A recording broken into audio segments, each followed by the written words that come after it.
Back class में पढ़े थे वैद्युत ध्रुव कारण अच्छी स्थिति में वैद्युत क्षेत्र की तीव्रता। मैंने बताया था कि 2 डेरिवेशन है फर्स्ट लेसन में, 2 सबसे इंपॉर्टेंट डेरिवेशन है जिसमें से एक डेरिवेशन कन्फर्म है 100% पूछा जाता है।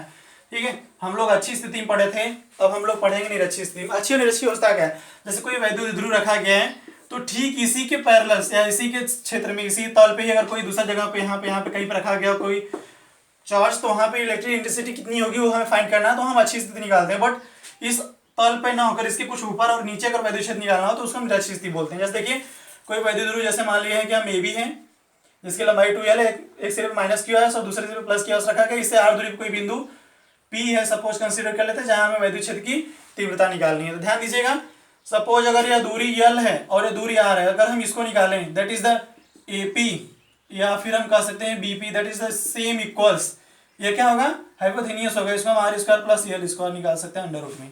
ठीक है, ध्यान दीजिएगा। और फ्रॉम फिगर अगर हम फिगर्स देखें तो अगर यहाँ पे कोण थीटा है तो कॉस थीटा बराबर क्या होता है भाई, आधार बटे कोण R square plus L square. ठीक है, ध्यान दीजिएगा, माइनस क्यू आवेश के कारण P पर वैद्युत क्षेत्र की तीव्रता, वैद्युत क्षेत्र की तीव्रता E1 बराबर क्या होगा भाई, मैंने बैक क्लास में बताया था कि जो वैद्युत क्षेत्र की तीव्रता होती है E = 1/4πε0 Q/r²। ठीक है, ध्यान दीजिएगा, तो यहाँ पे क्या हो जाएगा 1/4πε0 Q/r, r का मतलब क्या हो जाएगा, यह AP हो जाएगा ना, हम AP का स्क्वायर कर सकते हैं, ये हो जाएगा 1/4πε0 Q/√r² प्लस L² का होल स्क्वायर। अगर होल स्क्वायर हम हटाएंगे तो क्या हो जाएगा भाई 1/4πε0, क्योंकि अंडर रूट में है तो होल स्क्वायर हट जाएगा, R² plus L²। That is equation number first. ऐसे ही हम प्लस Q² अगर हम फाइंड करें, प्लस Q² क्या हो जाएगा भाई, E2 बराबर 1/4πε0 Q/BP का स्क्वायर, और BP की वैल्यू आप देख रहे हैं भाई 1/4πε0, वो भी सेम है R² plus L²। Equation number second हो जाएगा। ठीक है, तो P पर परिणामी, P पर परिणामी तीव्रता क्या होगी भाई, ये परिणामी तीव्रता निकालने के 2 फार्मूले हैं। जैसे इसके कारण क्या है, E1 लग रहा है इस साइड में और E2 लग रहा है इस साइड में, थीटा कोण पे अगर कोई 2 कोण के बीच में हमें परिणामी निकालना होता है तो क्या करते हैं, ठीक है, इस रूल से भी निकाल सकते हैं, जैसे R² बराबर अंडर रूट में P² plus Q² plus 2PQ cos theta.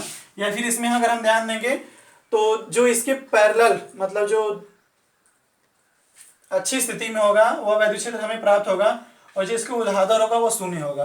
तो क्षैतिज में क्या होता है, cos थीटा होता है। तो परिणामी जो तीव्रता हो जाएगी E = E1 cos theta plus E2 cos theta. ठीक है, वैल्यू हम अगर रख दें E1 प्लस E2 कॉमन करके cos थीटा, E1 की वैल्यू क्या भाई, E1 और E2 दोनों सेम है क्या वैल्यू, ध्यान दीजिएगा 1/4πε0 Q/r² प्लस L², दोनों सेम है ना, 2 का मल्टीप्लाई कर देते हैं। cos थीटा की वैल्यू क्या लिखे हैं, L/√r² प्लस L²। ठीक है, तो ध्यान दीजिएगा 1/4πε0 Q × 2L बटे R² प्लस L² के पावर 3/2। 3/2 क्या होगा भाई, देखिए जैसे x है और √x है तो क्या हो जाएगा, यहाँ पे x की पावर 1 है और यहाँ पे पावर 1/2 है, पावर जुड़ जाएगा तो 3/2 हो जाएगा। सेम ऐसे ही इसको हम थोड़ा इधर सॉल्व करते हैं, ध्यान दीजिएगा, एक लाइन और सॉल्व कर सकते हैं। 4πε0 Q × 2L वैद्युत ध्रुव आघूर्ण, मैंने बैक में बताया था, इसको हम P बोलते हैं, R² प्लस L² की पावर 3/2।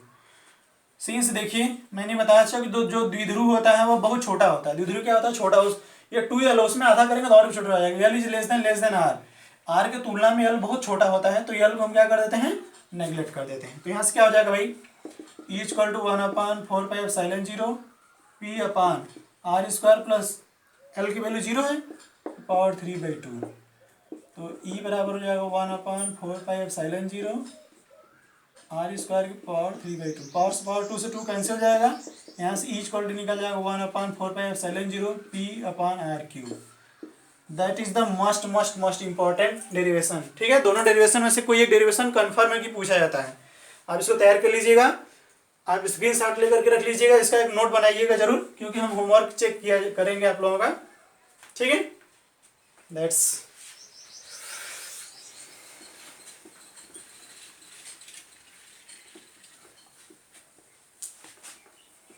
इसमें 2-3 टॉपिक्स और हैं, लोग देखते हैं।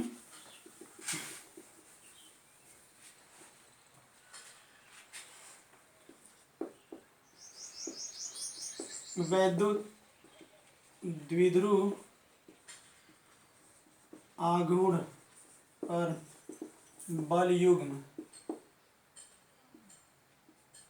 वैद्युत ध्रुव आघूर्ण पे बल युग्म कितना कैसे लगता है भाई? जैसे कि आप लोग बल आघूर्ण पढ़े होंगे ना, क्लास 10th में या 9th में रहा होगा। चलिए देखते हैं। देखिए वैद्युत ध्रुव में आपको बताया गया कि एक साइड माइनस क्यू एक साइड प्लस क्यू होता है, इसके बीच की डिस्टेंस 2l होता है। ठीक है, इसको हम थीटा कोण ऊपर घुमा दे रहे हैं, जैसे ऐसे इसको थीटा कोण और घुमा दे रहे हैं, 2l हो जाएगा। ठीक है, सपोज सी है, तो बल युग्म का आघूर्ण, आघूर्ण होता है क्या है? किसी भी पदार्थ को उसके अक्ष के परितः घुमाने की जो प्रवृत्ति होती है या घुमाने में जो बल लगता है, उसको क्या बोलते हैं? बल आघूर्ण बोलते हैं। बल आघूर्ण आप लोग पढ़े हो ना, किसी पदार्थ का बल आघूर्ण उस पृष्ठ के परितः घुमाने में किया गया कार्य होता है। तो बल आघूर्ण बराबर हो जाएगा बल गुणे विस्थापन, इसको हम टाउ दिखाते हैं, टाउ बराबर F इंटू विस्थापन कितना हम विस्थापित किए हैं 2l, या इसको हम BC दिखा सकते हैं फ्रॉम फिगर। अगर फिगर से हम ध्यान दें तो cos थीटा बराबर क्या हो जाएगा?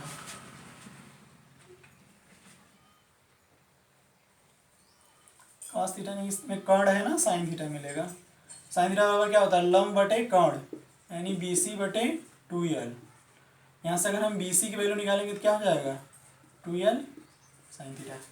ध्यान दीजिएगा F की वैल्यू क्या होता है? QE, क्योंकि पढ़े हैं ना हम लोग ऐसे, E इक्वल टू होता है F अपान Q, वैद्युत क्षेत्र की तीव्रता पढ़े हैं ना, F अपान Q, वहाँ से आपकी वैल्यू निकालेंगे QE हो जाएगा। और BC की वैल्यू कितना है? 2l sin theta. तो इसको देखिए हम थोड़ा सा ऐसे कर लेते हैं, Q इंटू 2l एक साथ कर लेते हैं, E sin थीटा अलग कर लेते हैं। अभी मैंने बताया Q इंटू 2l की वैल्यू क्या होती है? वैद्युत बल आघूर्ण, सॉरी द्विध्रुव आघूर्ण P होता है, P sin थीटा। यही किसी द्विध्रुव पर कार्य करने वाला बल युग्म होता है। इसका भी डेरिवेशन पूछा जाता है, फिगर बना लीजिएगा, शॉर्ट में इसको नोट कर लीजिएगा। ठीक है, आप चाहते हैं तो स्क्रीन शॉट लेकर के रख लीजिएगा। एक टॉपिक और इसमें इंपॉर्टेंस है,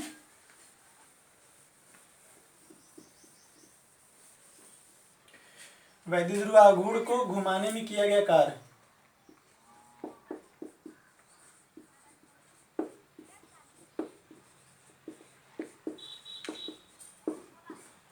ध्यान दीजिएगा, जैसे कोई वैद्युत ध्रुव आघूर्ण रखा गया है, -q + q AB है, इसको मैं रोटेट कर दे रहा हूँ थोड़ा। सपोज ये θ1 कंडीशन पे था, या θ2 कंडीशन पे मैंने इसको रोटेट कर दिया, A डैश B डैश करके। ठीक है, देखिए गाइस,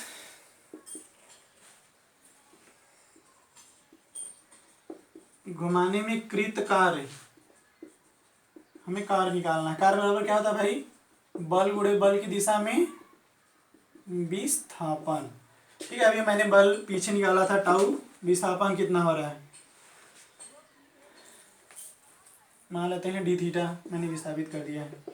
अब इसमें कंडीशन है, टाउ की वैल्यू हमने लिखा था ना P sin theta into DQ। देखिए θ1 से θ2 घुमाने में कार्य, देखिए जब कार्य किसी डिफिनिट पॉइंट पे होता है, कार्य क्या होता है? किसी डिफिनिट पॉइंट, मतलब एक बिंदु से दूसरे बिंदु के बीच में अगर कराया जाता है तो उस कंडीशन में क्या होता है? उसको हम इनफाइनाइट इंटीग्रल द्वारा डिफिनिट इंटीग्रल द्वारा सॉल्व करते हैं, θ1 to θ2। ठीक है, PE sin थीटा। इसमें जो कांस्टेंट है उसको हम बाहर निकाल देते हैं, θ1 to θ2 sin थीटा। देखिए आप लोग पढ़े होंगे integration sin theta, sin x dx पढ़े हैं ना। sin x का इंटीग्रेशन क्या होता है? cos x माइनस होता है। ठीक है, माइनस कॉस एक्स, तो यहाँ पे हो जाएगा P minus cos theta, theta 1 to theta 2, ठीक है। एक बार अपर लिमिट माइनस करके लोअर लिमिट लिखेंगे, तो cos theta 1 minus cos theta 2, that is the किसी वैद्युत ध्रुव को आगुड़ को घुमाने में किया गया कार्य W बराबर पी कोष्टक में cos theta 1 minus cos theta 2, ठीक है। आपका फर्स्ट लेसन नियर अबाउट जो इंपॉर्टेंट टॉपिक था मैंने डिराइव कर दिया है। अब इसमें से होमवर्क नेक्स्ट आपको दिया जाएगा।